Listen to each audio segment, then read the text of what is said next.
Yes, sir. Speaker Johnson, you say that the Democrats had a Hate America rally, but what does it say that the President of the United States over the weekend released a video of him pooping on the American people?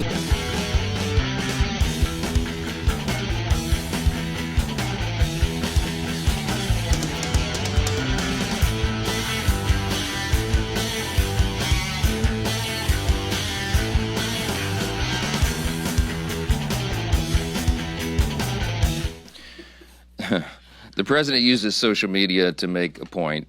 You can argue he's probably the most effective person who's ever used social media for that. He is using satire to make a point.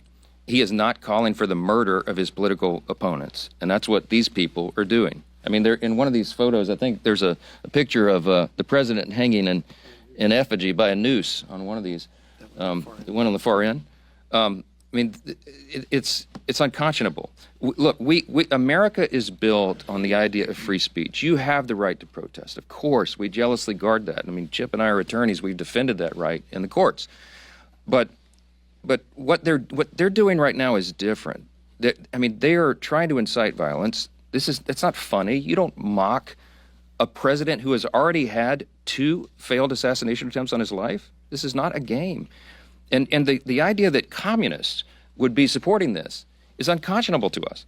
Look, when we give tours of the House chamber and we bring in constituents and we point out all the historical facts and images around the building, I always start with "In God We Trust," which of course is right above the rostrum of the Speaker's podium. And if you look in the visitor's guide to the House chamber, it says on page 14. When was that put there? Well, it's put there in the early 60s, 1961, as I recall.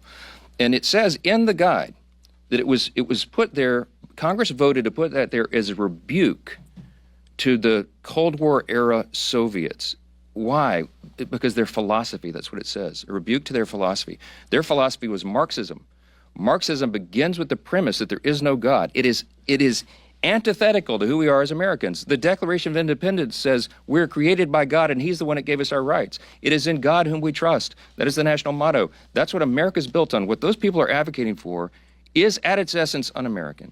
And when they go the next step and they call for violence on political officials in an environment that is already a heightened threat environment, it's dangerous stuff. They had the right to do it. Congratulations, they didn't burn any buildings down. That's a big achievement for the left, to have some kind of gathering where they don't have a loot-in and riots and burn a building down. There was, I think, some in Portland, they threw bottles and bricks and stuff at the ICE facility because that's what they do for fun now out there. But they had a free speech event. Congratulations. But you need to look past that and look at what it is they're advocating for openly, and it's really scary stuff. Yes, ma'am. Second row. Yes, ma'am.